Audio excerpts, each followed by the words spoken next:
బ్రహ్మానందం పరమసుఖదం కేవలం జ్ఞానమూర్తిం ద్వంద్వాతీతం గగనసదృశం తత్వమస్యాదిలక్ష్యం ఏకం నిత్యం విమలమచలం సర్వధీ సాక్షిభూతం భావాతీతం త్రిగుణరహితం సద్గురుం తం నమామి.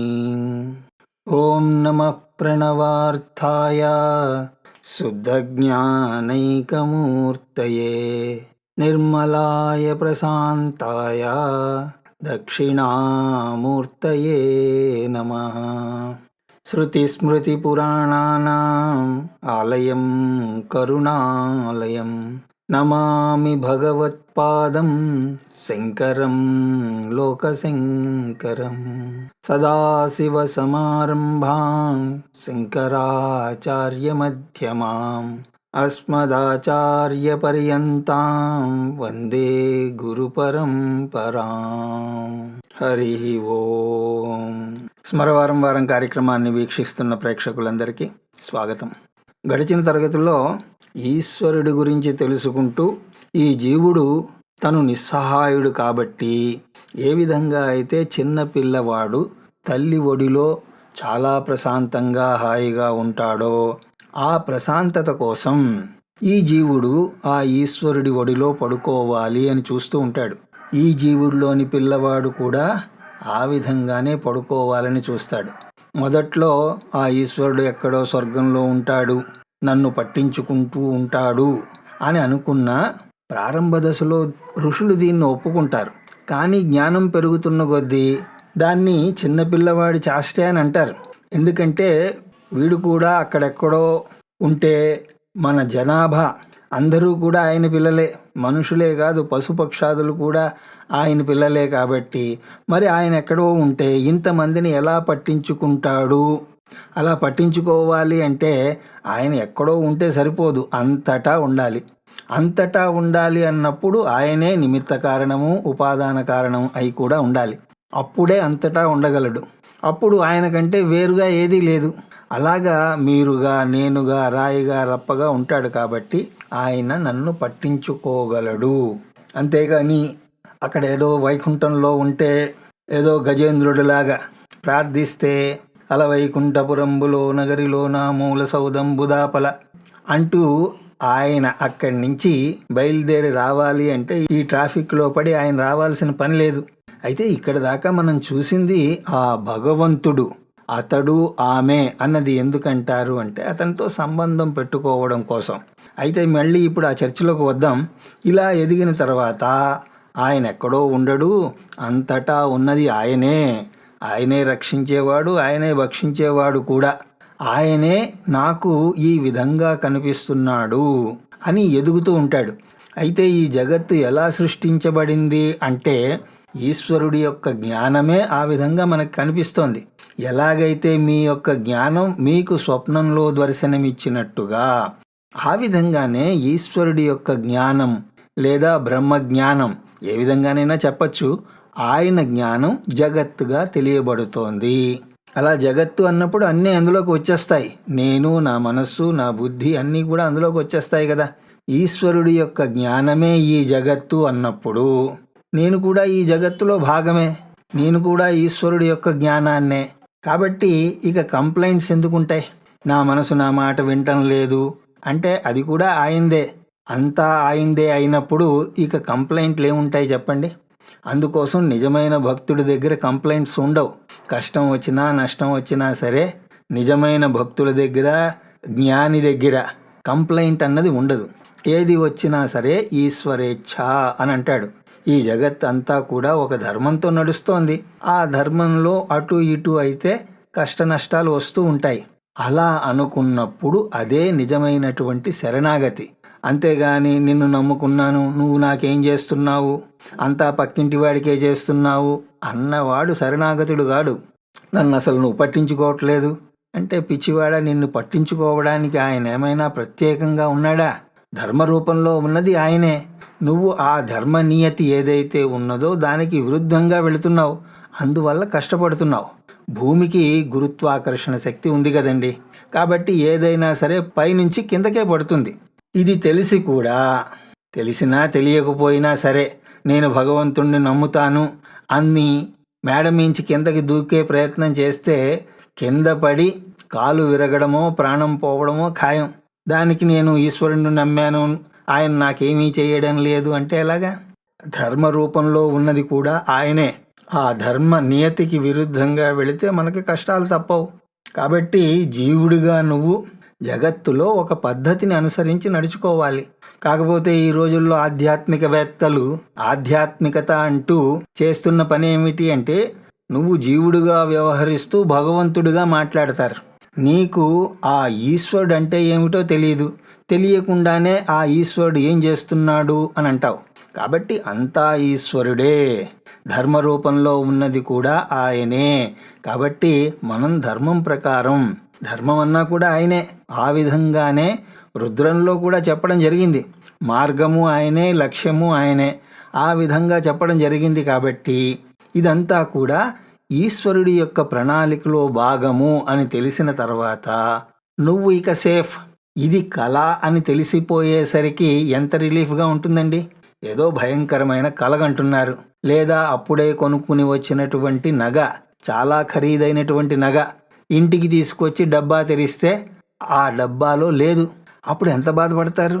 అప్పుడు వెంటనే తెలివి వచ్చింది అనుకోండి, ఓహో ఇది కలేనా అని అనుకుంటారు కదా.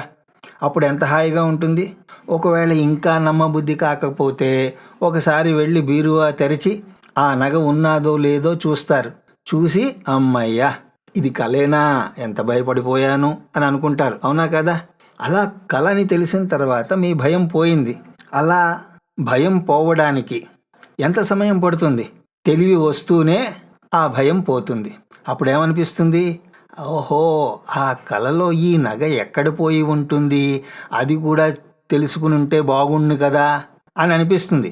ఏదో సినిమా కథ తెలుసుకోవాలన్న కుతూహలం ఎలాగైతే ఉంటుందో అలా కళని కూడా తెలుసుకోవాలని అనిపిస్తుంది. అలా కళ అని తెలిసిన మరుక్షణమే మీకు ఎంత హాయిగా అనిపిస్తుంది. అలాగే ఎప్పుడైతే మీరు అంతా ఈశ్వరుడే అన్నప్పుడు కష్టమంతా పోయింది. ఆ కష్టాన్ని కూడా ఆయన ప్రసాదంగానే స్వీకరిస్తారు. అందుకోసమే రామదాసు భయపడలేదు, ప్రహ్లాదుడు భయపడలేదు. తన్ను నిశాచరుల్ బొడవ దైత్య కుమారుడు మాటి మాటి కోపన్నగసాయి, యో ధనుజ భంజన, యో జగదీశ, యో మహాపన్న శరణ్య, యో నిఖిల పావన యంచు నుతించుగాని, తాగన్నుల నిరుదేడు భయకంప సమేతుడుగాడు భూవరా. ఆ రాక్షసులందరూ కూడా ఆ దైత్య కుమారుడైనటువంటి ప్రహ్లాదుణ్ణి పొడుస్తూ ఉన్నా కూడా మాటి మాటికి పన్నగసాయి, ధనుజభంజన, జగదీశ, నిఖిల పావన అంటూ స్తుతించాడే గాని కళ్ళ వెంట ఒక్క చుక్క నీరు కారలేదు, భయపడలేదు. అలాగా ఇది కలని తెలిసిన తర్వాత పులి పరిగెత్తుకొస్తున్నా సరే, మీ వెంట పడుతున్నా సరే మీకు భయం వేస్తుందా? ఇదంతా కళని లైట్గా తీసుకుంటారు. అవునా కాదా? ఆ విధంగానే ఇదంతా కూడా ఈశ్వరుడే అన్న తర్వాత భయం ఎక్కడిది? నేను సురక్షితుడను అనే భావనే కలుగుతుంది. ఆ భావన వస్తూనే మనలోని ఆ చిన్న పిల్లవాడు ఎవడైతే ఉన్నాడో వాడు ఇక కాన్ఫిడెన్స్తో ఉంటాడు. ఆ విధంగా ఈశ్వరుణ్ణి అతడుగాను ఆమెగాను చూపించడం వెనక అర్థం ఏమిటి అంటే, అలా చూపించినప్పుడే అతనితో ఒక సంబంధం మనకు నెలకొంటుంది. అయితే చిన్నప్పుడు నాకు ఉన్న సంబంధం అజ్ఞానంతో, అయితే ఇప్పుడు నేను పెట్టుకున్నటువంటి సంబంధం జ్ఞానంతో. అలా జ్ఞానం వచ్చిన తర్వాత ఈశ్వరుడు ఎవరు అన్నది తెలుసుకునే ప్రయత్నం చేస్తాడు. అయితే ఏదో ఒకరిద్దరే ప్రయత్నం చేస్తున్నారు కదండి, ఊళ్ళో వాళ్ళందరూ ఆ ప్రయత్నాన్ని ఎందుకు చేయడం లేదు అంటే, వాళ్ళకి మోక్షేచ్ఛ అన్నది లేదు. వాళ్ళకి కోరికలు తీరితే చాలు అని అనుకుంటారు. అలా అనుకున్నప్పుడు ఈశ్వరుడు కూడా నియంతగానే ఉంటే మంచిది. అందుకోసమే 3 ప్రదక్షిణాలు చెయ్యి అని వాడికి చెప్తే ఎందుకు అని ఆలోచన కూడా రాదు. 3 సార్లు ప్రదక్షిణ చేస్తే కోరిక తీరుతుందిట. 3 సార్లు ప్రదక్షిణ చేస్తే కోరిక ఎలా తీరుతుందండి? అయితే అప్పుడప్పుడు నేను మాట్లాడుతున్నవి మీకు ఏదో నాస్తికుడిగా మాట్లాడుతున్నట్టు అనిపించవచ్చు. కానీ తర్కాన్ని ఉపయోగించి మాట్లాడితే ఇలాగే ఉంటుంది. ఒకడు మోకాళ్ళ నొప్పులతోటి ఏదో గుడికి వెళ్ళాడండి. నా మోకాళ్ళ నొప్పి ఉంది, అవి పోవాలంటే ఏం చెయ్యాలి అంటే ఈ గుడి చుట్టూ 101 ప్రదక్షిణలు చెయ్యి అంటే వాడికి అసలే కాళ్ళు నొప్పులు. దానికి తోడు 101 ప్రదక్షిణం చెయ్యమంటే వాడి కాళ్ళ నొప్పి తీరుతుందా ఇంకా పెరుగుతుందా? అలాగే ఎవరికో అమెరికాలో ఒంట్లో బాగోలేదు, వాడికి ఆ కష్టం తీరాలంటే ఇక్కడ నువ్వు మొదట 11 ప్రదక్షిణ చెయ్యి, తగ్గిన తర్వాత 101 చెయ్యి. ఈ ఊళ్ళో 11 తిరిగితే ఆ ఊళ్ళో బాగుపడ్డం ఏమిటి అంటే ఒకడు అర్థం చెప్తాడు. ఎలాగో తెలుసా అండి? ఓరి మూర్ఖుడా, ఈ ఊర్లో లైన్ కలిపితే ఆ ఊర్లో ఫోన్ ఎలా మోగుతోంది అనేసరికి లాజిక్ సరిపోయింది. టెలిఫోన్లో అక్కడ భగవానుడు ఉన్నట్లే కదా. అయితే భగవానుడు ఏదో భౌతిక పదార్థం కాదు, ఆయన చైతన్యం. ఆయన్ని చైతన్యమూర్తి అంటాం కదా. ఇలా చెప్పినప్పుడు ఎవరి తర్కాలు వాళ్ళకు ఉంటాయి. అంటే భగవానుడు ఇక్కడ బటన్ నొక్కితే అక్కడ పలుకుతాడు, బటన్ నొక్కకపోతే కామ్గా కూర్చుంటాడు. అంటే భగవంతుడి యొక్క వైభవాన్ని మీరు ఏదో భౌతిక పదార్థంగా తయారు చేస్తున్నారు, లేదా ఆయన వైభవాన్ని తగ్గిస్తున్నారు. లేదండి, కొంతమంది నాస్తికులు మమ్మల్ని ఇలా అంటున్నారండి అంటే, నాస్తికులు అంటే వాళ్ళు అసలు దేవుడు లేడనే అనేస్తారు. అలా అని వదిలేస్తారు. ఇక లేదు అన్న తర్వాత ఎవరైనా తిడతారా చెప్పండి? అందువల్ల నిజంగా దేవుణ్ణి గనక ఇబ్బంది పెడుతున్నది ఎవరు అంటే మనమే. లేదు అన్న తర్వాత ఇక తిట్టడం ఏముంటుంది? అయితే ఈ ప్రదక్షిణలు చేయడం తప్పు అంటారా అంటే తప్పు కాదు, వాడికి అర్థమయ్యేలాగా చెప్పాలి. ఒక 10 తిరిగినప్పుడు కనీసం ఒక్కసారైనా సరే నీ భావం ఆయన మీద పడుతుంది. అప్పుడు ఆయనతోటి సంబంధం ఏర్పరచుకోవడానికి అవకాశం ఏర్పడుతుంది. అది చెప్పకుండా ఓ తిరుగు అంటే వీడు తిరుగుతూ ఉంటాడు. 101 ప్రదక్షిణం అంటే మీకు అర్థమైపోయి ఉండాలి అది ఏ ఆలయం గురించి చెప్తున్నాను. అయితే అక్కడ కూడా పూజారి వారు మైక్లో చెప్పడానికి ఏదో ప్రయత్నం చేస్తూ ఉంటారు. 1-2 సార్లు నేను కూడా విన్నాను. కానీ అక్కడ ఎవరూ కూడా ఆయన మాట వినే ప్రయత్నం చేయరు. నీ సోది వినడానికా మేము వచ్చాం అని హడావిడిగా ప్రదక్షిణలు చేశామా, నా పని అయిపోయిందా అన్నట్టుగా ఉంటారు. నేను ఏడుకొండలవాడి కోసం వచ్చానా?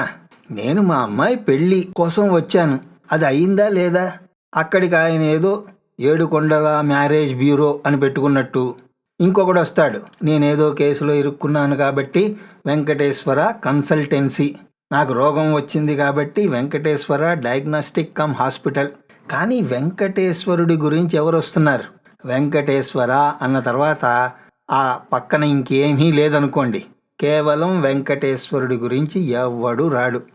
ఆఖరికి పూజారి కూడా, ఎందుకంటే ఆయనకు కూడా వెంకటేశ్వర ఫైనాన్స్ డిపార్ట్మెంట్లో ఏదో పని ఉన్నది. అంతేగాని కేవలం వెంకటేశ్వర అన్నప్పుడు ఎవ్వరూ రాడు.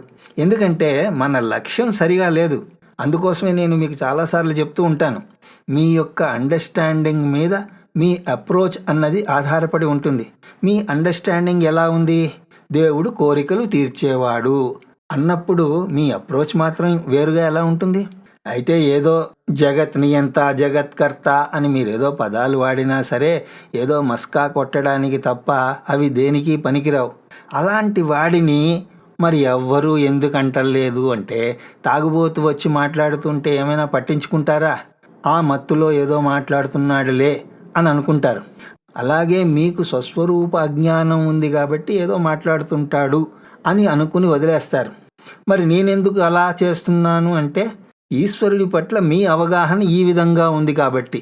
వాడి ఆలోచన ఎందుకు అలా ఉంది అంటే, వాడికి సరి అయిన దృష్టి లేకపోవడం ఒకటైతే, రెండవది వాడికి సరిగా బోధించే ఆచార్యుడు దొరక్కపోవడం ఇంకొకటి. అయితే మొట్టమొదటి దాన్నే మన శాస్త్రం ఎక్కువ చెప్తుంది. ఈ సంస్కృతిలో బాధ్యత అంతా నీదే అని అంటారు, అంతేగాని పక్కింటి వాడి మీద తొయ్యరు. ఎందుకంటే అన్నీ బోధిస్తేనే నీకు తెలిసాయా? నీకు నువ్వుగా కొన్ని తెలుసుకున్నావు కదా. ఉదాహరణకి లంచం తీసుకో అని నీకు ఎవరైనా బోధించారా? నువ్వు సహజంగానే తెలుసుకున్నావు కదా. అలాగే పక్కింటి వాడిని తిట్టి సంతోషపడాలి అని నీకెవరు నేర్పించేవారు? మరి అది సహజంగా నేర్చుకున్నప్పుడు దీన్ని సహజంగానే నేర్చుకో. కాబట్టి మొట్టమొదటి బాధ్యత, నేర్చుకునేటువంటి బాధ్యత నీ మీదే ఉన్నది. ఆ తర్వాత వాళ్ళ మీద. వాళ్ళు సరిగా చెప్పలేదు కాబట్టి ఈ విధంగా తయారయ్యాను అని అనొచ్చు. కానీ ఇక్కడ మనం చూస్తున్నది ఏమిటి అంటే, ఇది ఎంతవరకు ఆచరిస్తున్నారు, ఆచరించడం లేదు అని కాదు ఇక్కడ చర్చ. మీకు అర్థమైతే రేపటి నుంచే ఆ విధంగా మీ జీవితం మారితే మీ జీవితం ఎంత సఫలం అవుతుందో నేను చెప్పలేను. లేదండి మాకు ఇదే బాగుంది అని అనుకున్నా కూడా నేనేం చేయలేను. గుర్రాన్ని నీళ్ళ దాకా తీసుకువెళ్ళగలం కానీ తాగేటట్టు చేయగలమా?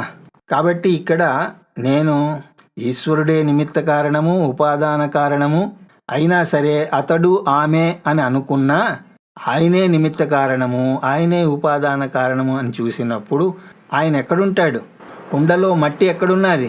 కుండకి మట్టి అన్నది మెటీరియల్ కాజ్. కుండలో మట్టి ఎక్కడున్నది? మట్టి అన్నది కుండకి మెటీరియల్ కాజ్. ఆ మెటీరియల్ కాజ్ కుండలో ఎక్కడ ఉన్నది అంటే అంతటా ఉన్నది. ఆ విధంగానే ఈశ్వరుడు ఈ సృష్టికి ఉపాదాన కారణం కాబట్టి ఆయన ఎక్కడుంటాడు? అంతటా ఉంటాడు. ఇప్పుడు చెప్పండి, father in heaven or father is around? Father in heaven కంటే ఫాదర్ ఈజ్ అరౌండ్ అంటేనే ఎంత బాగుందో కదా. ఆ తండ్రి కూడా మన దగ్గర తండ్రి ఒక్కడే కాదు, తల్లి కూడా. కాబట్టి నా ఎదుగుదల ఎంత బాగుంటుందో చెప్పండి. ఆ విధంగా ఆ బంధం ఏర్పడడం కోసం మన సంస్కృతి ఏం చెప్పింది అంటే ప్రార్థన అని చెప్పింది. దేవుడంటూ ఒక విగ్రహాన్ని ఇచ్చింది. ఇదంతా కూడా ఆయనతో సంబంధం పెట్టుకోవడానికి. దీపాలు వెలిగించు, పూలతో పూజ చెయ్యి, ఇవన్నీ పెట్టింది దేనికి అంటే నువ్వు ఏదైతే కోరుకుంటున్నావో అది ఆయనకి చెయ్యి. ఈశ్వరు ముందు జ్యోతిని ఎందుకు పెడుతున్నారో తెలుసా అండి? నాకు జ్యోతిని ప్రసాదించు. మన దగ్గర సామెత ఉండనే ఉంది కదా, ఇతరులు నీకు ఏది చెయ్యాలని కోరుకుంటున్నారో అది నువ్వు ఇతరులకు చెయ్యి. ఏమండి, నేను ఎప్పుడూ కూడా పుష్పవర్షాన్ని కోరుకుంటాను. కాబట్టి దేవుడికి పుష్పాలు వెయ్యి. భగవంతుడా నీకు శ్రేష్టమైనది పెడుతున్నాను, అలాగే శ్రేష్టమైనవి నాకు ఇయ్యి. అలాగా అడిగే అధికారం మీకు ఉంటుంది. ఎందుకు? ఆయన మీ తల్లి తండ్రి కాబట్టి. అయితే ఇలా అడగడానికి ఏదో ఆర్గనైజ్డ్గా శాస్త్రంలో చెప్పబడినటువంటి విధి విధానాలతో కూడా పని లేదండి. నీకు ఎలా కుదిరితే, ఏది కుదిరితే అది ఆయనకి సమర్పించుకో. ఎలా పూజించాలి అని అనుకుంటే అలా పూజించు. లేదండి నేను శాస్త్రం చెప్పినట్టు సత్యనారాయణ వ్రతం ఎలా చేస్తున్నాను, మండపం కట్టి దిక్పాలకులందరినీ ఆహ్వానించి శాస్త్రోక్తంగా చేస్తాను అన్నా పర్వాలేదు, అలా చెయ్యి. లేదు కర్పూరం వెలిగిస్తానన్నా పర్వాలేదు, దీపం పెడతాను అన్నా కూడా నీ ఇష్టం. లేదండి ఇవన్నీ నాకు కుదరవు, ఒక పుష్పం పెట్టి నమస్కారం మాత్రం పెడతాను అన్నా కూడా నీ ఇష్టమే. లేదా గంగాజలంతో అభిషేకం చేస్తాను అన్నా నీ ఇష్టమే. ఎందుకంటే కన్నప్ప నోట్లో నీళ్లు తీసుకువచ్చి ఆయన మీద ఉమ్మినా సరే ఆయన పరమానందపడిపోయాడు. ఆ విధంగా నువ్వు ఎలాగైనా సరే ఆయన్ని కొలవచ్చు, కానీ వెనకాతల ఆ భావం ఉండాలి. అంతేగాని ఏదో భగవంతుడు బెచ్చగాడు ఆయనకి నేను ఇస్తున్నాను అని కాదు, లేకపోతే ఆయనకి ఇస్తే నాకు ఇస్తాడు అని కాదు. ఆ ప్రేమ బంధం, ఆ ప్రేమకే భక్తి అని పేరు కదా. ఆ జ్ఞానంలోంచే భక్తి వస్తుంది. అంటే జ్ఞానం ఏదో గొప్పది అని కాదు. మీరు నిజమైన భక్తుడైనా సరే ఇక్కడికే వచ్చి ఆగుతారు. అన్ని పూజలు అయిన తర్వాత అయినా సరే ఈశ్వరుడు ఎవరు, నేను ఎవరు అన్న ఆలోచన రావాలా లేదా? ఆ ఆలోచన వచ్చినప్పుడు ఈ చర్చ చాలా ముఖ్యం. ఏ చర్చ అయితే తత్వబోధలో మనం చేస్తున్నామో, శాస్త్రంలో చెప్పినటువంటి విధి విధానాలన్నీ కూడా దీనికోసమే. అంటే సంబంధం ఏర్పరచుకోవడం కోసం. ఇప్పుడు నాకెవరో పరిచయం అయ్యారండి, అంతకుముందు వాళ్ళెవరో నాకు తెలియదు. మొట్టమొదటిసారి కలిసినప్పుడు ఏదో హాయ్ హలో, మళ్ళీ నెక్స్ట్ టైం కలిసినప్పుడు ఏదో పండో స్వీటో పుష్పమో ఏదో ఇస్తాం కదా. అలా ఎందుకు ఇవ్వడం? సంబంధం కోసం. ఒకసారి మా ఇంటికి రండి, మా ఇంటికి భోజనానికి రండి అని పిలుస్తూ ఉంటాం. దేనికి? వాళ్ళ ఇంట్లో తినడానికి లేదు, మా ఇంటికి వచ్చి తింటారు, కనీసం ఒకరోజైనా సుష్టిగా భోంచేస్తారు అనా? అలాగే మిమ్మల్ని ఎవరైనా పిలిచారనుకోండి, మా ఇంటికి భోజనానికి రండి అంటే, ఏం మా ఇంట్లో అన్నం లేదా, మేము వండుకోమా, పస్తులుంటున్నాం అనుకున్నారా అని అంటామా? దాని వెనకాతల ఆలోచన ఏమిటి అంటే అదేదో మీకు లేదు అని వాళ్ళు పిలుస్తున్నారా? ఆ బంధం కోసం. ఆ విధంగానే నేను కూడా ఈశ్వరుడికి నైవేద్యం పెడుతున్నాను అంటే ఈశ్వరుడికి లేదు అని కాదు. అలాగే ఎవరినైనా పిలిచినప్పుడు వాళ్ళకి నచ్చిన టీవీ ప్రోగ్రాంలు అవి పెడుతూ ఉంటాం. ఆ విధంగానే ఈశ్వరుడు కోసం, ఈశ్వరుడికి నచ్చినటువంటి పాట పాడతాను, భజన చేస్తాను, నృత్యం చేస్తాను. ఇవన్నీ ఎందుకు చేస్తున్నావు అంటే సంబంధం పెట్టుకోవడానికి. అది మర్చిపోయి మీరు ఎన్ని చేసినా సరే అంత ఫలితాన్ని ఇవ్వకపోవచ్చు. అందుకోసమే మన పెద్దవాళ్ళందరూ కూడా ఇవన్నీ పెట్టింది. ఊరికే కాదండి, కాబట్టి ఒకడు ఈశ్వరుణ్ణి శివుడుగాను, లేకపోతే విష్ణువుగాను, లేకపోతే రాముడుగాను, కృష్ణుడుగాను ఎవరో ఒకరిగా తీసుకుంటాడు. 7 కొండల వాడిగాను తీసుకున్నా సరే మీకు ఎలా నచ్చితే అలా తీసుకోవచ్చు. అప్పుడు అతను దేవత అవుతాడు. దేవత అంటే ఈశ్వరుడే ఒక ప్రత్యేక కోణంలోంచి చూడబడినప్పుడు దేవత అవుతాడు. సూర్యుడు అన్నా, గణపతి అన్నా కూడా ఈశ్వరుడే. కాబట్టి ఈశ్వరుడు అన్న పదానికి అర్థం తెలియకుండా దేవతకు అర్థం తెలియదు. ఇప్పుడు సూర్యదేవత అన్నప్పుడు సూర్యదేవత లేకుండా చంద్రదేవత కూడా లేదు. సూర్యుడు లేకుండా పర్వాలేదండి, నాకు చంద్రుడు ఉన్నాడు అంటే సూర్యుడు లేకపోతే చంద్రుడు కూడా లేడు. ఆ విధంగా ఈశ్వరుడు లేకుండా ఏ దేవత లేరు. ఆ విధంగా మన వైదిక సంస్కృతి, మన శాస్త్రాలు అన్నీ చెప్పేది ఏమిటి అంటే ఆ ఈశ్వరుడే నిమిత్త కారణము, ఉపాదాన కారణము. దీనికి మీరు ఏదో పల్లెటూరుకు వెళ్ళండి, అతి సామాన్యమైన వ్యక్తి పొలంలో ఆ పొలాన్ని దున్నుకుంటూ ఉన్నటువంటి వ్యక్తిని వెళ్ళి అడగండి. అయితే అలా అడిగే ముందు అతను క్రిస్టియను, ముస్లిం కాకుండా చూసుకోండి. ఆయన ఏమని అడగాలి? భగవంతుడు ఎక్కడ ఉన్నాడు అని అడగండి. అప్పుడు ఏమో సమాధానం వస్తుందో తెలుసా అండి? అంతటా ఉన్నాడు అని చెప్తాడు. అక్కడ చిన్నపిల్లవాడిని అడిగినా కూడా అదే సమాధానం వస్తుంది. అలాగే ఏమీ తెలియని వాడి దగ్గర కూడా ఈ సంస్కృతి అన్నది పాకిపోయింది. ఆ కల్చర్కి ఎంత బేస్ లేకపోతే ఆ చిన్నపిల్లవాడు కూడా ఆ విధంగా సమాధానం చెప్తాడండి. అయితే అంతటా ఎలా ఉన్నాడు అని చెప్పమంటే చెప్పలేడు, కానీ ఆ జ్ఞానం అతనికి ఉందా లేదా అన్నది కాదు. ఈశ్వరుడు అంతటా ఉన్నాడు అని ఎంతో అధ్యయనం చేస్తేనే గాని బోధపడనటువంటి వేదాంత విషయం ఇది. ఈశ్వరుడే ఉపాదాన కారణము, నిమిత్త కారణం అని చెప్పడానికి ఎన్ని తరగతులు మనం చెప్పుకున్నామండి. ఒక చిన్న విషయం జగత్కర్త అన్నదాన్ని పట్టుకుంటే ఇప్పటిదాకా అవలేదు. అయితే ఈ అంశం పల్లెటూరు దాకా ఎలా పాకింది? ఏమీ తెలియని వాడు కూడా భగవంతుడు అంతటా ఉన్నాడు అని ఎలా చెప్పగలుగుతున్నాడు? అరే, నాగలికి ఎందుకు పూజ చేస్తున్నావు అంటే ఇది కూడా దేవుడేనండి అని అంటాడు. అంటే మన సంస్కృతి ఎంత గొప్పదో చూడండి. అందుకోసమే మన సంస్కృతి, జీవన విధానం గురించి ఇంతగా చెప్పాల్సి వస్తోంది. ఆ విధంగా ఈశ్వరుడు ఎవరు అంటే అభిన్న నిమిత్త ఉపాదాన కారణము.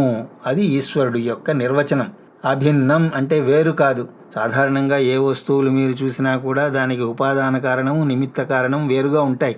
కుండ చేసేవాడు నిమిత్త కారణము, కుండకు పనికొచ్చేటువంటి మట్టి ఉపాదాన కారణం. ఉపాదాన కారణమైనటువంటి మట్టి, కుండ చేసేటువంటి కుమ్మరి వేరుగా ఉంటారు. ఇక్కడ అలా కాదు, అభిన్నం. కుండ చేసేవాడే మట్టి కూడా అయి ఉంటే వాడు కూడా ఈశ్వరుడు అయి ఉండేవాడు. ఆ విధంగానే కళ విషయంలో మీరు కూడా ఈశ్వరుడే. అయితే చిట్ట చివరికి ఉన్నది ఎవరు అంటే బ్రహ్మమే. ఆ బ్రహ్మయే ఈ సృష్టి అంతా చెయ్యాలి అని అనుకున్నప్పుడు ఉపాదాన కారణం ఏదైతే ఉందో అది ఆయనతోటే అభిన్నంగా ఉండాలి అని చూసాం. దానినే మాయా అని కూడా అంటారని చూసాం. అయితే ఇప్పుడు ఈశ్వరుడు ఎవరు అంటే మాయావచ్ఛిన్న బ్రహ్మ ఈశ్వర. మాయా అనే కోణంలోంచి చూసినప్పుడు ఈశ్వర. మీకు ఇంకో ఉదాహరణ చెప్తే బాగా అర్థమవుతుంది. ఇప్పుడు ఓ రాజుగారు ఉన్నారు. ఆ రాజుగారికి సైకిల్ షాపు ఉన్నది, హోండా షోరూము ఉన్నది. అయితే సైకిల్ షాపు తెలిసిన వాళ్ళందరూ కూడా సైకిల్ రాజుగారు అని అంటూ ఉంటారు. కొంతమంది హోండా రాజుగారు అని అంటారు. ఇప్పుడు రాజుగారు ఏమైనా మారారా? కానీ సైకిల్ షాప్ దృష్టిలోంచి చూసినప్పుడు ఆయన సైకిల్ రాజుగారు, హోండా షోరూమ్ దృష్టిలోంచి చూసినప్పుడు హోండా రాజుగారు. అంటే ఇవన్నీ కూడా ఒక్కొక్క కోణంలోంచి చూసినప్పుడు ఆ విధంగా చెప్పడం జరుగుతోంది. బ్రహ్మలో జగత్ కారణమైనటువంటి మాయ ఉన్నది. ఆ మాయ కూడా ఎలా ఉన్నది అంటే ముందు చెప్పాను మీకు, సత్వ రజస్తమో గుణాత్మిక మాయ. ఆ మాయ గనక పక్కకు జరిగితే మిగిలిందేమిటి? బ్రహ్మమే. మాయా బ్రహ్మము అని రెండు లేవండి. మాయా ప్లస్ బ్రహ్మము ఈజ్ ఈక్వల్ టు బ్రహ్మయే. ఏ విధంగా అయితే మట్టి ప్లస్ కుండ ఏమవుతుందండి? మట్టే అవుతుంది. అటువంటి మాయతోటి ఆయన విచ్ఛిన్నం అవడం లేదు. అక్కడ సైకిల్ షాప్ వేరు, రాజుగారు వేరు. అలా రాజుగారికి పరిమితి ఉన్నది, కానీ బ్రహ్మకి పరిమితి లేదు. కాబట్టి మాయా అని అన్నా కూడా అది విచ్ఛిన్నం అవ్వదు. ఇంకో రకంగా చెప్పాలి అంటే జగద్భావనతో బ్రహ్మను గనక చెబితే అతను ఈశ్వరుడవుతాడు. సత్యం జ్ఞానం అనంతం బ్రహ్మ అన్నప్పుడు అనంతమైనటువంటి చైతన్యాన్ని ఈ మాయ ఏం చేస్తోంది అంటే అనంతమైనటువంటి చైతన్యాన్ని జ్ఞానంగా దర్శనం చేయిస్తోంది. ఆ జ్ఞానమే మనకు జగత్తుగా కనిపిస్తోంది. ఇంకో రకంగా చెప్పాలి అంటే స్వప్న ప్రపంచం ఉన్నది కదా, ఆ స్వప్న ప్రపంచానికి కర్త ఎవరు? మీరే. ఆ స్వప్నం ఎక్కడి నుంచి పుడుతోంది అంటే మీ యొక్క జ్ఞానంలోంచే పుడుతోంది. నువ్వు చైతన్య రూపుడివి కదా, మరి జ్ఞానం ఎక్కడి నుంచి వచ్చింది అంటే ఆ చైతన్యమే జ్ఞానంగా మారింది. అదే మాయ. ఆ మాయ వల్లనే ఈ చైతన్యం అంతా కూడా జ్ఞానంగా దర్శనమిస్తోంది. మాయా అవచ్ఛిన్నమైనటువంటి బ్రహ్మమే ఈశ్వరుడుగా చెప్పబడుతున్నాడు. ఆ ఈశ్వరుడే జగత్తుకి అభిన్న నిమిత్త ఉపాదాన కారణం అయ్యాడు. ఆ విధంగా తత్వమసి అన్నప్పుడు అంటే ఆ బ్రహ్మమే జగత్ కారణంగా తెలియబడుతున్నటువంటి ఈశ్వరుడే. అతనెవరు? నీవే. జగత్కర్తగా ఈశ్వరుడిగా తెలియబడుతున్నటువంటి బ్రహ్మమే నీవయ్యా. జగత్ కారణంగా తెలియబడుతున్నటువంటి బ్రహ్మమే నీవై ఉన్నావు. అయితే మనం ఇప్పుడు ఆ జగత్ కారణం ఏమిటి అన్నది చూసాం. అయితే ఈ జగత్తు ఏ విధంగా ఉత్పత్తి అయ్యింది అన్నది ఇప్పుడు వాళ్ళు చెప్తున్నారు. దాన్ని మనం తర్వాత తరగతిలో దర్శించే ప్రయత్నం చేద్దాం అని తెలియజేసుకుంటూ నా మాటల్ని ఎంతో శ్రద్ధగా వింటున్న మీ అందరికీ శిరస్సు వంచి నమస్కరిస్తూ హరి ఓం తత్సత్.